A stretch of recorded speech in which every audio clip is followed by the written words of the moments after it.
This is the Real Estate Update Podcast. I'm your host, Paul Centopani, and joining me today is Emily Overton, Capital Markets Manager at Veterans United. Emily, thank you so much for coming on. Thanks for having me today, Paul. Now, Capital Markets Manager, what do you actually do at Veterans United? So my specific role is the hedging team. So my team, we hedge the pipeline of locked loans for Veterans United and for our sister bank called Neighbors Bank. And we manage that pipeline risk and try to protect the company's profit margins from when the loan goes from locked all the way to closed and committed to investors. So, Emily, we're getting into the heart of home buying season here. Every realtor's favorite time of the year. Flowers in bloom, birds chirping, people ready to buy houses. So let's talk about the things you could do to help yourself out and maybe get ahead of the competition. A lot of lender marketing talks about locking in a rate lock guarantees, etc. What does it actually mean to lock in a rate? So locking in a rate just means that you're locking in a specific interest rate with your lender for a set period of time while your loan gets finalized. And why is that necessary? It's necessary because mortgage rates can actually move daily and even during the day. So it helps you protect and it helps you and your lender plan for what type of monthly payment you could come to expect at the end of your loan. Gotcha. Okay. So you want to avoid having that shift and potentially getting a worse rate. Exactly.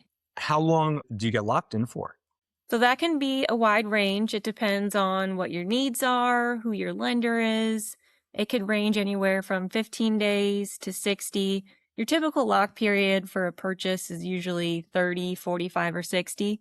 Just depends how long you think it'll take you to close or what's still needed to get the home purchase finalized, like how far along you were when you locked it in. Or it depends maybe if you did a new construction and you need a longer term lock. You can also get longer depending on your lender. And do you need to close within that time frame, the 45 days, 60 days, whatever it is? You do, yes. So typically you'll decide on your lock period based on when you think you can close, and you always want your lock to go through close. If it doesn't go through close, it can end up costing you a little bit extra to what we call extend the lock through to close. And that'll depend on who your lender is and how they may charge for something like that. So mortgage rates, notoriously volatile. What happens if rates go down and you locked in a higher rate, or vice versa? If rates go up, you're protected. You keep the low rate, which is great. However, if rates go down, you're typically still locked in where you are.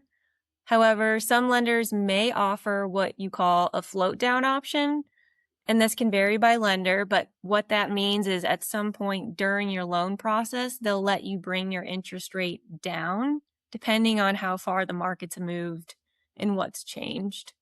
So you could float it, and that comes with a fee, or some lenders just allow that? It depends on the lender. Some could charge you a fee and some will just bake it into their pricing and kind of eat the cost that might occur when you're floating down your rate. Okay. So a good thing for people to ask then when they are looking for a lender. Yes, definitely. Now, is locking in a rate the same as pre-approval?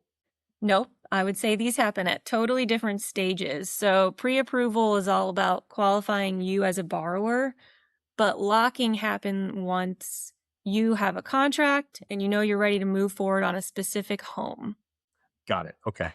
Now, there's a lot of terminology out there. Is there a difference between being pre-qualified and being pre-approved? Yes, and another caveat with this one, it also depends on the lender you're talking to. Lenders do define this differently, but here at Veterans United, I can kind of give you our definitions. Pre-qual for us is when you come to us, you say you want to start shopping, we'll pull your credit, and then based on that initial pull, we'll say, hey, great, based on this, here's a letter, you can buy a house up to $300,000, for example.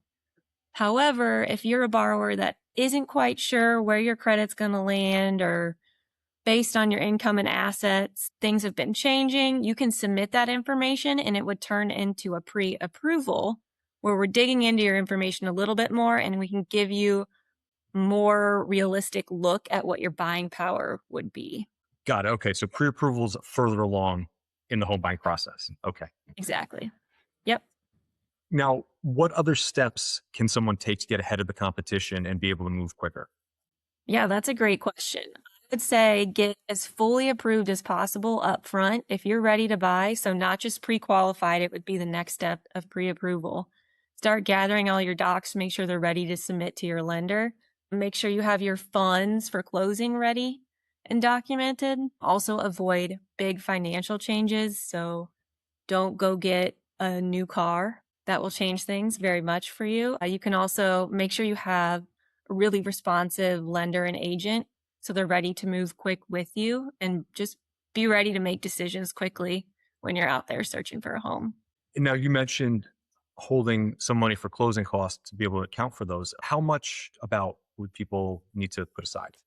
Yeah, so that can depend on the type of loan that you want to get. I think it's safe to say probably up to $5,000 would be good to save, but you can also work with your lender.